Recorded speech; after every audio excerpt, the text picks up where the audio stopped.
Hello, everyone. Welcome to Travel Tuesdays with Teresa. I'm Teresa Belcher. I'm the founder and owner of Honeymoon Islands in Virginia. And today we're featuring small groups journey with Abercrombie and Kent. In the travel industry, we call them A and K because it's too long to say Abercrombie and Kent, but you need to know who that is. And I am excited to introduce you today to Lisa Workman. She's my sales rep for Abercrombie and Kent. Welcome, Lisa. Thank you. Yeah. So I have a couple questions before you do your presentation because you've got a beautiful layout and a PowerPoint, and I'm so excited to dive into that. But I do, for those people who are new to A&K, who've never heard of A&K before, who started A&K and when did that happen? How old is A&K? Well, last year was our 60th anniversary. And if you have time to say the whole name, which is Abercrombie and Kent, there really are Kents. Jeffrey Kent and his family started Abercrombie and Kent. His parents started the company in Kenya. And it had very humble beginnings, actually, considering where we are now. They started doing safaris for American visitors, actually, who wanted a little bit of luxury. And at the time, most safaris were hunting safaris, and we wanted to do photographic safaris. So the Kents put refrigeration on a Bedford truck and took Mrs. Kent's silver ice bucket. This is a true story, filled it with ice, and hand designed some really beautiful luxury tents and started taking people on safaris in Africa. And for the longest time, for many, many years, Abercrombie and Kent was, and still is, very, very famous as being the premier African safari company. But over the years, we expanded. We started expanding in China and in Southeast Asia and in Egypt, and now we have over 55 offices all over the world. So that's A&K's history. Wow. So what makes A&K different than the other luxury tour operators out there? Well, I honestly, in fact, I know the reason that we have been able to sort of stay ahead of the curve and be so well known for what we do in the luxury market is because we're the only people out there with all of those offices. It's called boots on the ground. So we are actually operating all of our luxury small group journeys from our homes, which are, our home offices all the way around the world. We have more offices certainly in Africa than anybody else, but we have offices in Cairo. We have offices all over South America. We have a US office actually in Boulder, Colorado that operates all of our things here for the US. So we're very, very hands-on, and that means we have a lot of control over how we take care of our guests. So let's talk about your guests. Who would be the average traveler that would book an A&K trip, whether it be a small group's journey? And I understand you do various things like private customized trips if somebody didn't want to do a private journey. Can you talk a little bit about who your average traveler? Well, that's a hard question since A&K does so much. I would say that our average guest is somebody that wants to travel in safety and in style, but really wants cultural immersion, because that's very important to A&K. We want our visitors to experience our destinations and not just really see them. So the gamut runs from it's all over the place. Honestly, we do a lot of families. We do a lot of single people traveling. We do I like to say our motto is adventure by day and luxury by night. So that's sort of so true, the ethos of the company. But we also do, we're not just an exotic. There's ways to really culturally immerse yourself in Europe, for instance, and we do a lot of Europe as well as the rest of the world now too. So do you have a number one destination that is a big seller? Ooh, that's a hard one. That's Sold a- out all the that- time. That's another hard one this year. Our number one, surprisingly, where we send the most guests is Europe. I mean, but that's just because so many people love to go to Europe, and Europe is a big, wide destination. We still have our heart in Africa, and we send a tremendous amount of guests to Africa. My most popular destination this year is Egypt. Egypt is just crazy. Everybody, I think, has been sitting, that wanted to go to Egypt pre-pandemic, and now is ready to go. So that's my biggest destination right now. Right. So you and I have talked a little bit about this. Our goal tonight is introduce people to A&K and do like a highlight of places around the world that you showcase. Mhm. And then I'm going to invite you back later in the year. And we're going to do a series over a period of every 6 months. We're going to do a deep dive into a destination every 6 months. So can you talk a little bit about your packages that you offer for small groups journeys? Because before you go into small groups journey, I know that you do customized private trips as well. If somebody didn't want to jump on with a group of people and they wanted just to be alone, A&K can do that as well. Oh yeah, absolutely. And we will do a deep dive on that in the future at a future webinar. But today we're doing small groups journey. So can you show us some of the itineraries that you have going on? I can. I absolutely can, and I'm happy to do so. And one of the things I always say about my luxury small group journeys with A&K is they're groups for people that don't like groups. I'm not a group traveler, to be honest. I've been a solo traveler and traveled with partners and friends all my life independently, but I've really come to love my small group journeys. Can you see that next slide? Click on it. Yeah, there we go. Sorry, Yeah, I knew there would be a little glitch. They're very inclusive journeys. We've made a point to make it easy to travel in my small groups.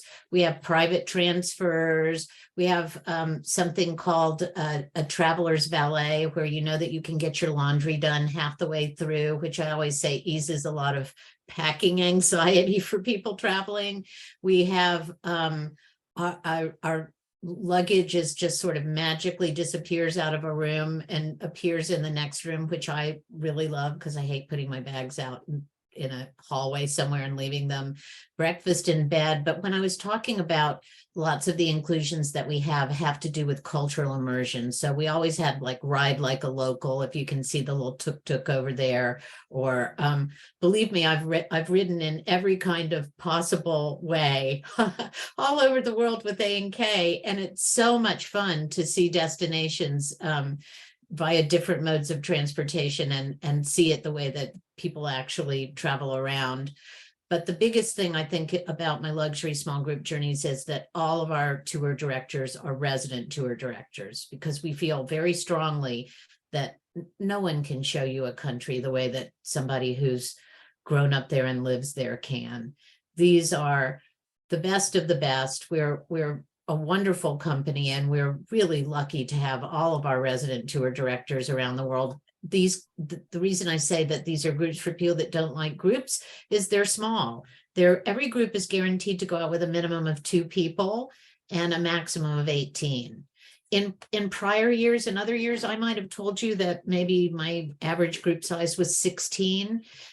People are traveling so much this year that some of these may go out with 16, but my groups are going out full. But it's 18 people, and it's generally 18 like-minded people, because when you're going to some of these destinations, these are real travelers that are going with us. So I've always found that I met the most extraordinary people when I've traveled in our small groups. And it also makes it so that you can do some fantastic things that might be prohibitively expensive if you were just trying to do it, with 1 or 2 people. So like in a private journey, if somebody wanted to do a private journey because they have this mentality, a preconceived idea of what a small group journey is, a private journey would absolutely cost more money, Yeah, right? absolutely. And you wouldn't be able to do some of the things that that we're able to do. We have a lot, you would be able to do them, but to do them for 2 people as opposed to 18 people, it's just a different kind of ball game. But we always have a lot of insider access on all of these trips. That's one of the things that A&K is really famous for. And we choose the very best hotels. These are 5-star accommodations on the luxury small group journeys. The other thing that we do on the luxury small group journeys that I really love is not only do we always have ride like a local, but we have a design your own day component, which gives you a day. We choose it, somewhere in the middle of the trip, in an appropriate destination, and people get to choose between, well, it's actually 3 options, but I say it's 4. There's usually one kind of, you get to choose maybe kayaking, or horseback riding or bicycling. There's one outdoor activity that's always included. There's usually something to do with food and wine because, that's the best way to experience a culture is through their Isn't food that and what wine. travel's about, right? One of my favorite things. And there's usually something cultural. And the 4th option is, since you're staying at these beautiful hotels like a Belmond or a Four Seasons, is to, kind of enjoy the beautiful place that you're staying for a day, and maybe go to the spa or just relax and take a breath. So I think that you have to stop thinking of small groups sometimes as a big motor coach kind of experience where we're packing you from one place to another. This is a very, very different kind of experience traveling with A&K. Speaking of, what is the type of transportation to get from A to B to C when you've It got? depends on where we are, depends. If it's best to fly it, we're going to fly it. If it's best to take a train between the cities, we're going to take a train. If it's best to drive it, we're going to drive it on these trips. I have a whole other set that we'll come back and talk about, of trips that we do where we charter aircraft between the cities, but that's a different ball game. Yeah, you want to talk about some of the destinations and some of the trips we've got? Yeah, absolutely. And some of the itineraries I want to do. Yeah. It. Yeah. Yeah, and I'm gonna try to highlight some of these itineraries and some of these trips I've been on. So I'll then I get very excited. So you'll hear what I think about them, the ones that I've been on. But I'm gonna start out in what I consider A&K's home, and personally my favorite place in the entire world. And this is it's a huge continent. I love Africa. The thing about going to Africa is everybody says, oh, I want to go to Africa. And I say, you just wait. On the way home, you're going to be trying to figure out a way to go back. Yeah, that's true. It's really difficult to put into words the experience that, for me in particular, East Africa has. It's an extraordinary part of the world. The Masai Mara game drive is, once in a lifetime experience. Well, that's what everybody says, but I'm going to go back to the point where I said you will be trying to figure out how to get back to Africa once you've been, because there's so many countries and so many destinations even within a country. For me, I'm a Kenya girl. I love Kenya. I could spend the rest of my life just exploring that particular country. I'm going to give you a little overview of our most popular African itinerary, and everybody wants to see people talk about the migration. And just a little piece of information. I know that some of you may know this, but everybody's seen the National Geographic special where,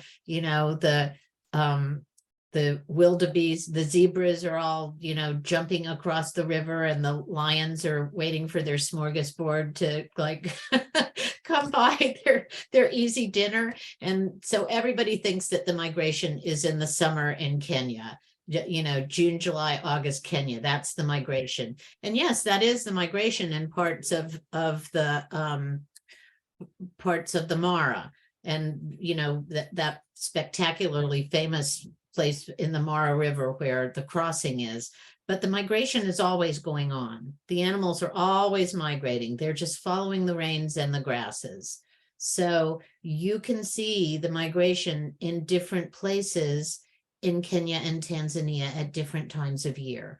So we put together this trip, which we call the Great Migration Safari in Style, which we have a long seasonality for it, so that we set it up so that, I mean, they don't phone in, but they do, generally speaking, wind up in certain places at certain times, so that you will either see them in Kenya or you will see them in Tanzania. Does that make sense? Yeah.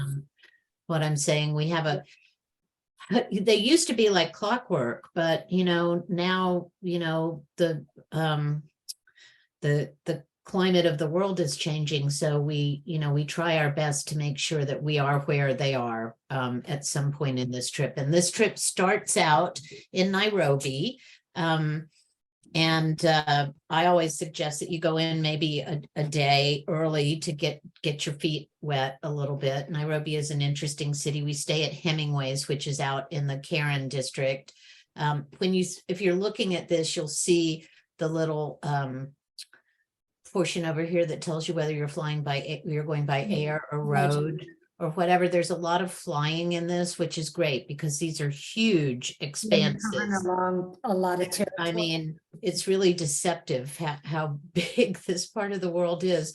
So we drive into Amboseli, first of all, and we're staying at a really lovely lodge. And to give you an idea of the accommodations, this lodge that we use has 13 cottages. So wow. I love anytime you see any of our itineraries that say in style, we're trying to use smaller lodges and really beautiful, unique accommodations.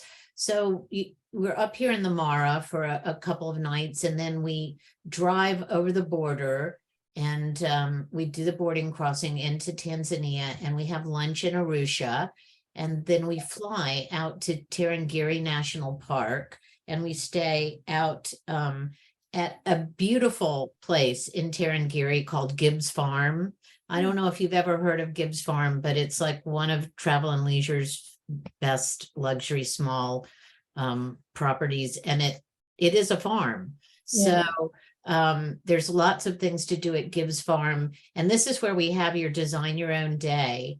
So there's options there, and then we drive from Gibbs Farm to Ngorongoro Crater, which is, I guess, kind of like the cradle of civilization of everybody, and it's full of wildlife, something that is kind of a must do. It's also, I will say, a very busy place to be. There's lots of vehicles always in the Ngorongoro Crater because it's popular, but we have our secret little spots in the crater where we can take people off for a picnic lunch and get away a little bit. And then we fly into the Serengeti, where we stay at the Four Seasons Serengeti Lodge. And I know it's like, oh, a Four Seasons in maybe that's not what you're thinking of, but this lodge in particular is really wonderful, and you can swim in the pool there, and it's right on the water, and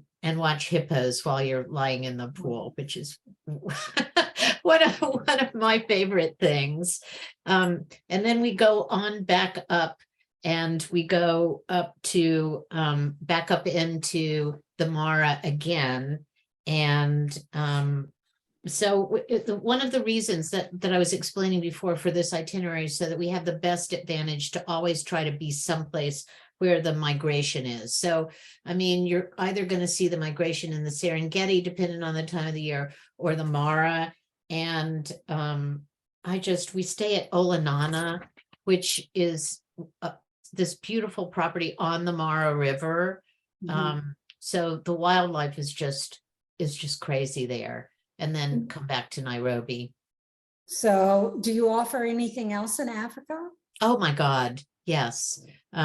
We have plenty of trips in Africa, and I probably talked a little bit too long about that one, but I get very excited when I Oh, talk no, about it's a great deep dive is what it is. Um, one of my favorite trips that I've been on is Botswana, safari and style. Botswana is not usually the first place that people go in Africa, but Botswana is really special. In our summer, which is their winter, because now you're south of the equator in Botswana, the Otavanga Delta floods, and you can do safari in these dugout. Well, they traditionally are dugout canoes, not so much anymore. Now they're metal canoes, but Botswana is the place that made me love birding. It is a bird lover's paradise. And I know that you think, oh, I'm going to see the big five. Well, you will see the big five in Botswana. But you will also see 495 different kinds of, birds. It's just incredible. So this is a fantastic destination. It uses wonderful lodges, gets you out in the Delta and out in Chobe. And Botswana is, the Otavanga Delta is the predator capital of the world. So you'll see lots of cats in Botswana. Excuse me, my furry assistant needs me for a second. Hold on. Okay, no Stop problem. that. I have a four-legged assistant here and also this does Big Falls as well. Yeah. And this is a great thing that you can do too, is you can see, just below Botswana is South Africa. So this is a good, we can add on a South Africa trip if that's what you want to. But if you looked, you saw that it said something travel privately on that last one. Yeah. Anytime you see travel privately, it means that we have a journey that we've already put together. We've already booked everything. It's going to be exactly like the Botswana trip, only it will just be for a couple of people. So if you really don't want to go with a group, we have some options, but the groups are lovely. So a signature journey is really a private journey that's already pre-designated and pre-designed. Exactly. It's just a journey that we've taken space and just replicated. It's a great first time journey for any destination if you don't want to travel with a group. If you want to just go with one other person or four people, it's really usually very quick for us to be able to book those signature journeys. But I'm also going to tell you that, for instance, my migration trips all year long are almost all booked up. There's very few, this is such, everybody's traveling. So a lot of these, what people call bucket list trips, people need to really be planning in advance and planning for next year as well. And if you can get on something this year, that's really wonderful, because pricing for everything is just going to go up next year. I know. I remember when we had dinner, you're like, Teresa, if you think this year pricing is expensive, wait until you see next year. Yeah, that was pretty specific to Europe when I said that. Yeah. But there are other destinations that, there's a lot of pent up demand. And so I would say plan in advance. Like I said, Botswana is sort of an easy thing to connect to South Africa. And right now, there's nonstop flights right into Cape Town. You used to always have to fly into Johannesburg and then get down to Cape Town, but now you can fly right into Cape Town. So that's let us do this trip where you do the southern part of South Africa. And this focuses on not just the big five, but it focuses on the marine big five, which please don't ask me what they are because I'll miss one. I think I wrote them down, but it's whales, seals, sharks, penguins, and I got to 4. And before I'm done, and dolphins. Yay, the big five.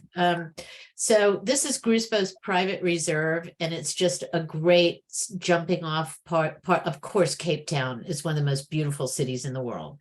So sophisticated, great food, wonderful, right there at the lip of the wine regions, some of the best wine regions anywhere in South Africa as well. So And then you fly up after you've done the marine exploration, and you go up to Johannesburg, and you go to Thorny Bush Nature Reserve to see the land Big Five. Mm.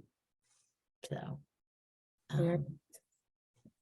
and this, I keep saying, oh, one of my favorite trips, but Botswana and Morocco were probably my two favorite trips that I've done as far as luxury small group journeys with, and Morocco is, what can I say? Morocco is spectacular. Morocco never disappoints. And this is just a fabulous trip. I think some of the people that are with us today have done this trip as well. Mhm. Wonderful. And this not only takes you to the highlights of Morocco, but it takes you out to our private mobile tented camp. And it's an A&K exclusive desert camp. And I won't give away all the surprises that happen out at the desert camp, but needless to say, it's really wonderful. So And you did tell me earlier that Morocco is completely sold out for the month of October. it is. So once again, another destination that's very popular. And Yeah.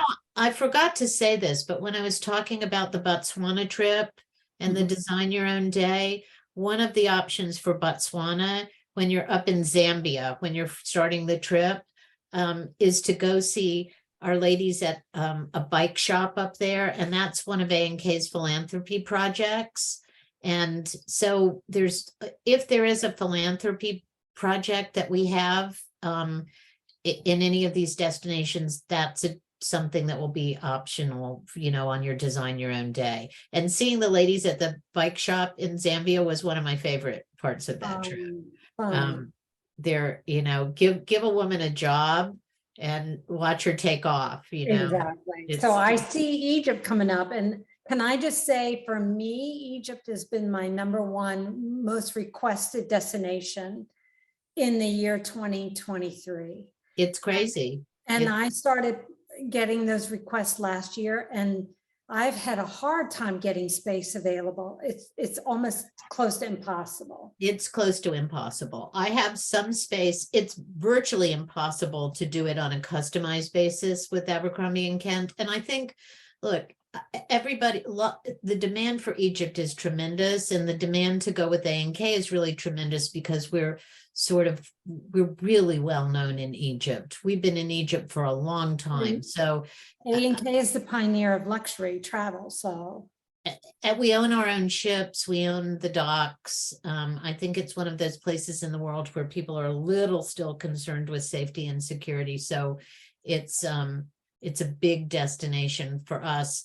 I have some space towards the end of the year on some of my luxury small group journeys because we've added space.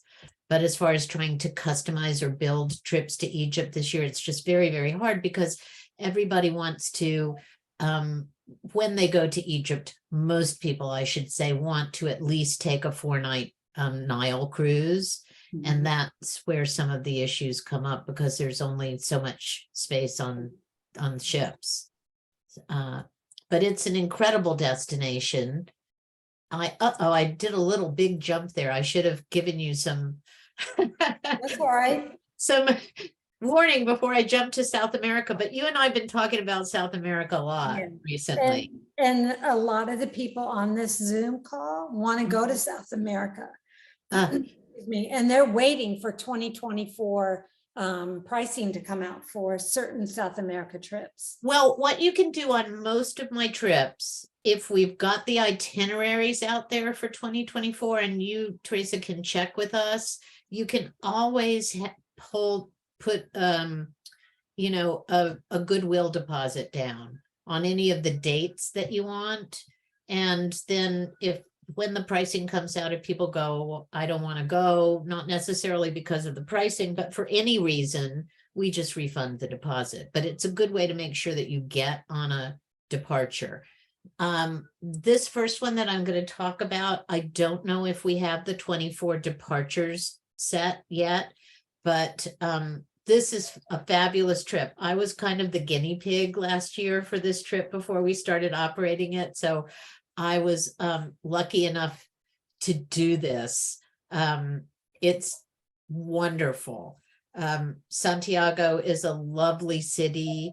The hotel that we use in Santiago is a little bit outside of Santiago. It's called Las Majadas, and it's in a park, beautiful park-like setting. We do an excursion to Valparaiso, and we do an overview of Santiago. It really doesn't, I must say, do Santiago justice, because it's only in Santiago for a few days, so you might want to go in early for this. But then you go to Mendoza, and you know what you do in Mendoza. That's wine country for sure. It's wine country. If I happen to like Malbecs, but if you didn't like Malbecs before you went to Mendoza, you would certainly like Malbecs after you got out of Mendoza. And one of my favorite days ever in my life was on this trip in Mendoza, because we went way up to a winery, and it does it on this trip as well, up to a winery that's in kind of northeast Mendoza. So you're really butting up on the Andes. It's high elevation. And we went to a private ranch. We did, and there was a winery that we did a chef's table and a tasting at, but we got the opportunity to ride horses up there in the high plains, like the gauchos. And that's not everybody wants to do it, but if you have a desire to be a gaucho afternoon, And a gaucho is a cowboy or a cowgirl. Yeah, this is the trip for you. Yeah. And then we, of course, yeah. I have a question. I do know that 2024 of this particular package of Splendors of Chile, Argentina, Brazil is not on the website yet. I don't know if we'll run it in 24 or not. We're waiting to see. I hope we do. I hope we do too. If somebody wanted to put down a goodwill deposit in hopes that this would pop up, what does a goodwill deposit do? And can you get your money back if you don't? Yes, that's what I was just saying. It's $1,000 per person to hold your spot on a departure. And once we come out with the actual dates and the pricing, I mean, normally the dates are the same. You know, if it leaves on a Sunday, it may be a day off the next year. But if you just decide, you wake up one morning and say, I don't want to go to South America anymore, we give you your money back when the dates come out and the pricing comes out. Yeah, okay. And if for some reason this particular package doesn't go, and we waited and waited and waited and they don't. Well, we won't take a goodwill deposit on it until we know that we're running it. The goodwill deposits are there for things that we run every year, and I just don't have the pricing yet. Like for the Egypt trips that we know we're running. This is the first year that we're doing it. See that little red new on there? Yeah. So I'm very hopeful that this will be something that we run every year. But you know, if it doesn't go in 24, I suppose that your option would be to try to do it privately, or right. Yeah. So after Mendoza, you go to Buenos Aires, Iguazu, and Rio. Out of those locations, what were your favorites? Well, I love all of them. But the big surprise for me was Rio. The big surprise for me was Rio, because I had been to the other destinations on this trip before. I shamefully had not been to Brazil. And Rio is just, you know, I was you hear things about Rio. There's always concerns about Rio. Rio is dangerous. Be careful in Rio. Do this in Rio. Rio is freaking wonderful. Rio is wonderful. And one of the things that we do on this trip in Rio is we do a behind the scenes tour of where they do the Carnival floats with some of the people from Carnival. And it's so fun, so wonderful. In the Design Your Own Day, you get to have the option of riding bike all around Rio. Brazil has so much flavor, and Rio is just a spectacular city. I can't wait to go back and do more Brazil. Wow, that's interesting. Yeah. So just as sort of a highlight, we also have of course we have Machu Picchu, and of course we have the Galapagos, and you know, a lot of things that people think of when they think of South America, but we also have this that explores, does a little bit deeper dive into Chile as well. And I went to Atacama prior to doing this South America trip, which is the high desert and one of the driest places on the face of the earth. So bring a lot of well, they give you a lot of lotion, hand lotion and body lotion when you're in Atacama. And this also goes into northern Patagonia. So, you know, this part of the world is just so naturally incredibly beautiful. Wow. And as I said before, you know, a lot of people want to do Machu Picchu and the Galapagos as a trip together, and we do that as well. I like this trip because it's also something new that we're putting in for South America. We're really expanding a lot of what we do in South America because it's just so many options. Yeah. But this gives you, you know, Machu Picchu and the Amazon. The Amazon, and hiking Machu Picchu is just another bucket list. You guys are famous for bucket list destinations. Well, and also we have another luxury small group journey that this one doesn't hike Machu Picchu. This takes the Hiram Bingham train to Machu Picchu, but we do have another one that lets you hike a portion of it. So it's kind of a, you know, you don't have to be a big hiker, and you get a little taste of hiking the Inca Trail. So shall we go to Japan and Southeast Asia? Let's go to that part of the world now. Another place that's very popular right now because it was closed for so long and is a favorite anyway is Japan. So this is another one of my trips where you can either take it as a luxury small group journey or do it privately, because it's sort of a highlights of Japan. If you look at it, you know, it's doing Tokyo, it's doing high-speed rail from Hakone to Osaka, and then going up to Kyoto. So you're getting all of the big city, you know, crazy, wonderful experiences of Tokyo, and then you're going into the cultural heart of Japan. And when I talked about how small these groups are, this is a great one to highlight that, because when you go up to Kyoto, we're staying in a ryokan, one of the most famous ryokans, which is a Japanese inn called Gorakudan. And no other group goes into Gorakudan. It's very hard to book it, and it's small, so you couldn't take a big group in there. Yeah. Yeah. And then Southeast Asia, of course, this is a great introduction to Southeast Asia. And some of the people on this call have been on this one too. Yep, this is a Not going really in this one. I love this one. Southeast Asia is a very hard place to do an overview of, because there's once again so much to see, but I think this trip does a fantastic overview. And one of the nice things is you spend the night out on Halong Bay. You're not just going out on a little day cruise and coming back. So that's and once again, because we have offices in these places, if there's something that you're not seeing or something that you're not spending enough time on the luxury small group journeys, you know, you can go in early or stay for a few days in Bangkok, and we can arrange something else for you. So am I making your head spin, taking you around the world? You are making my head spin. You're doing the whole world. That's fine. You asked me to sort of give an overview of these, so and you're doing a great job. I just wanted to sort of get us really quickly around the world. Australia, New Zealand, right now, this is, as I said, this is tricky to try to get Australia and New Zealand in even 17 days, just because of the scope of what you're trying to do. But we have worked and worked and worked on this. So I think it does, once again, the itinerary on this, if you look at other itineraries, and this one is really thoughtful.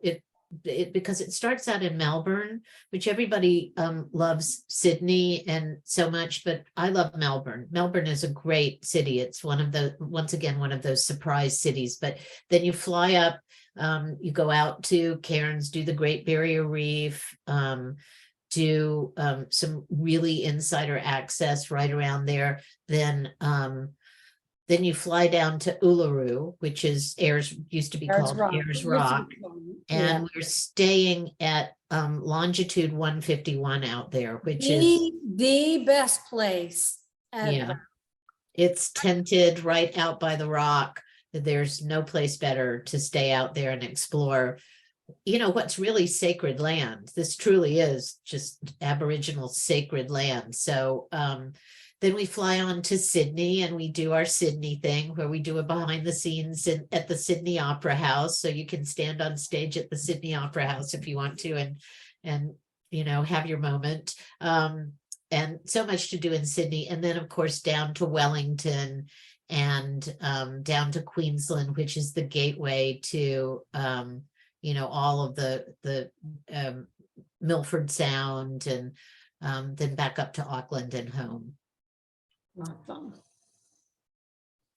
And then I thought I'd end up just take us someplace that maybe we don't think of as quite as exotic, but just to let you know that we do have some wonderful trips for Europe, and sort of a quintessential favorite for lots and lots of people is Ireland. Who doesn't like Ireland? How can you have a bad time in Ireland? Are you kidding?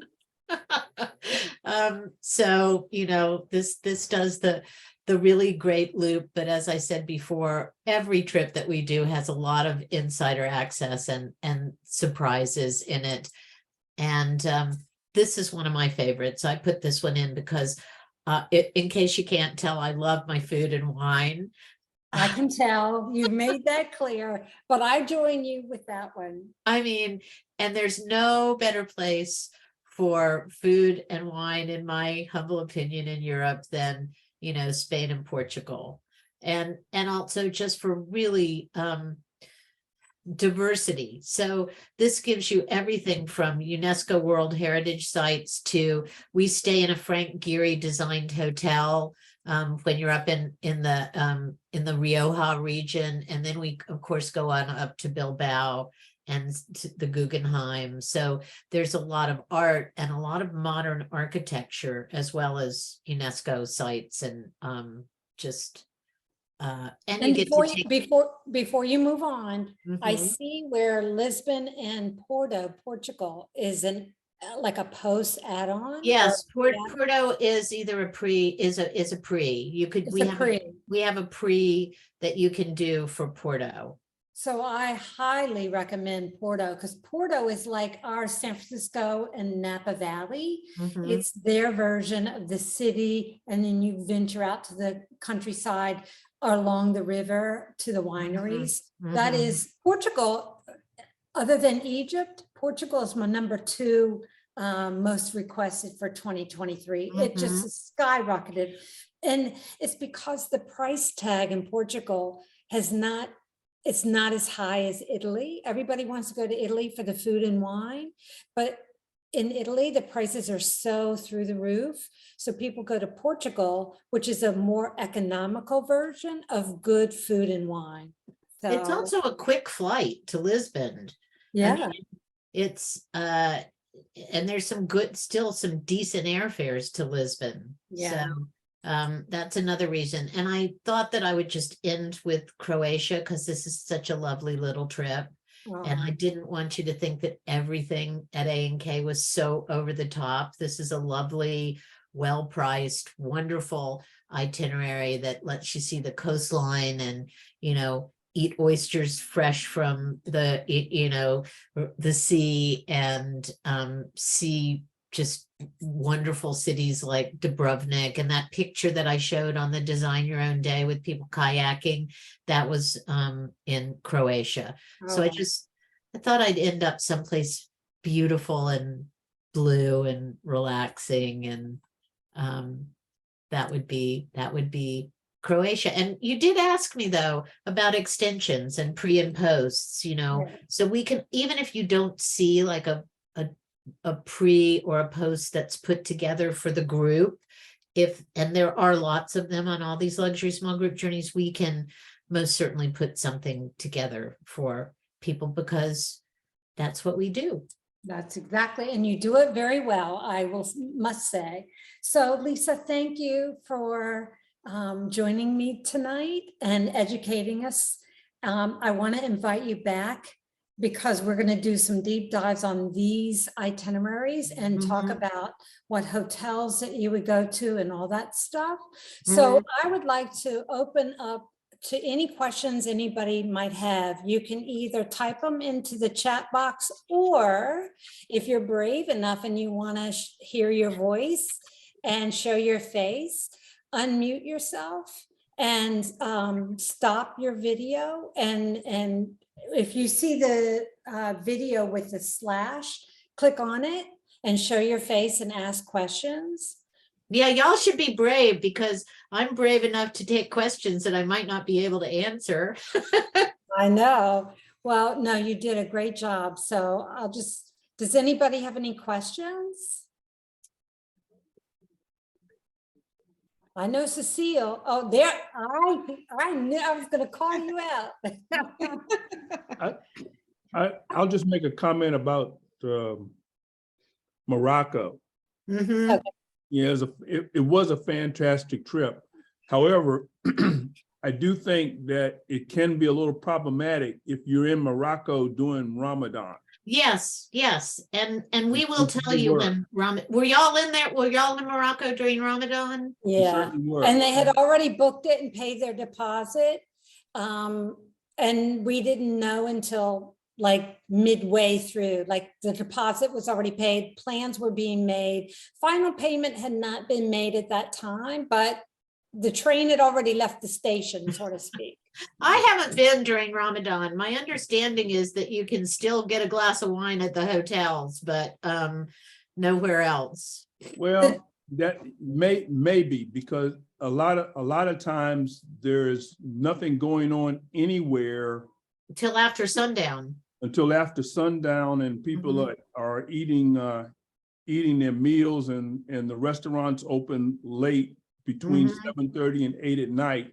And that was a little bit problematic, but you get the cultural immersion because you're definitely culturally immersed during Ramadan, aren't you? You definitely do. You definitely do. Dwayne and Cecile, do you have any questions? I don't know if Dan and Sandy are still on because I don't hear them or see them. And it sounds like, I don't have a question, but I have a comment. It sounds like the South America trip that we were trying to book is not going to be offered. We don't know. I wouldn't say that it's not going to be offered. This is the first year that we've done it, and I think that we will offer it next year. There are trips that I can tell you that they have already put in place for next year because we've run them for 10 years and we know. But I do not, I'm making the big assumption that we will run it. We should know in a few weeks whether or not we're running it. Okay. I mean, we think you're a wonderful company. So we love traveling with you. But it's been my experience that we've always paid at least a year in advance for a trip. Well, that at this point, let me tell you about this year. One of the reasons this is the most unprecedented year I have seen in travel, and I've been doing this since I was 20. So I won't tell you how long that is, but we are around the same age. Yeah. So there's been a little bit of slowness in us getting next year's out. Because we are really trying to negotiate with all the hoteliers and everybody else because we're trying to get the best rates we can for 2024 and get the best space we can for 2024. And people think that, the idea is that we've come out of this pandemic and everything's operating exactly the way that it was before the pandemic, but it's not. A&K is operating pretty much as close to as we can be how we operated pre-pandemic. We kept most of our people on, and the people that we didn't keep on, we did extraordinary things to make sure that we would get them back. But that doesn't mean that every hotel in the world and every guide in the world and all of the things, the components that we need to put things together are there the way that they were pre-pandemic. Well, So- I have yeah. one final question, and that would Yeah. be, which part of the world would your trip be where the cost is roughly the same, or didn't go up by 30 or 40%? For next year? Yeah, which part would you? I don't know. Europe is going to go up for sure. I Mhm. think that Africa is probably not going up that much. Okay. I can't, Morocco is going up. I know that Morocco is going up, but y'all have been to Morocco. We're just kind of, that's what we're really struggling with. We're trying not to have everything be, if one hotelier is going to jump their prices up 40%, then we're going to have to look at alternatives. So that's kind of what everybody, not just Abercrombie and Kent, everybody in the industry is struggling with. I can say that in particular, I know that I know that there will be big increases in Europe, but that is gonna, that may mean, Paris hotels for next year, it's insane. They've got the Olympics, they've got all of these rugby matches, they've got all the things that they always have, and they're Paris. And everybody still wants to go. So, pardon? They got to clean up the trash before anybody goes there. Well, I love Paris. It depends on where you are, but but then there's alternatives. Maybe you don't have to, depends on how you're traveling. If you're traveling independently, some of the solutions are maybe don't stay at a 5-star hotel and look at a beautiful 4-star someplace else. So I would say we would have most of our pricing out in a few weeks. It's unusual for us to be this. That's why I was asking. Yeah, it's just the nature of the industry right now. I'm being really honest with you. Like Australia and New Zealand just opened up, and they've been closed for 3 years. And you know what? So, I've got somebody going to Australia, New Zealand, and I can't get a response. It's been 14 days and I emailed them. So, what do you think people did for that were in the tourism business in Australia and New Zealand did for 3 years? They got another job. So they had to. So it's just a little bit slower with working with suppliers for everybody. But I'm hopeful that I can say with confidence that, some of these are actually, the one that you want to go on is absolutely the only one that I can tell you that I'm not 100% sure that we're going to operate for next year, but I'll try to find out for you. I'll go to the product person and see if they have plans to operate it again. Once we put something in, we try to continuously operate it. It has to do with how popular it is. It's a new itinerary for us. If we don't get a lot of people wanting to go this year, then we may only put a few dates in for next year. I see. I've already got Debbie Spacco looking to see if she's red flagged it, like when it comes out, she's going to let me know. Yeah, but I'll go to the product. I'll send an email to the product person and ask what they plan on for next year. Thank you. I'm happy to do that for y'all. Okay.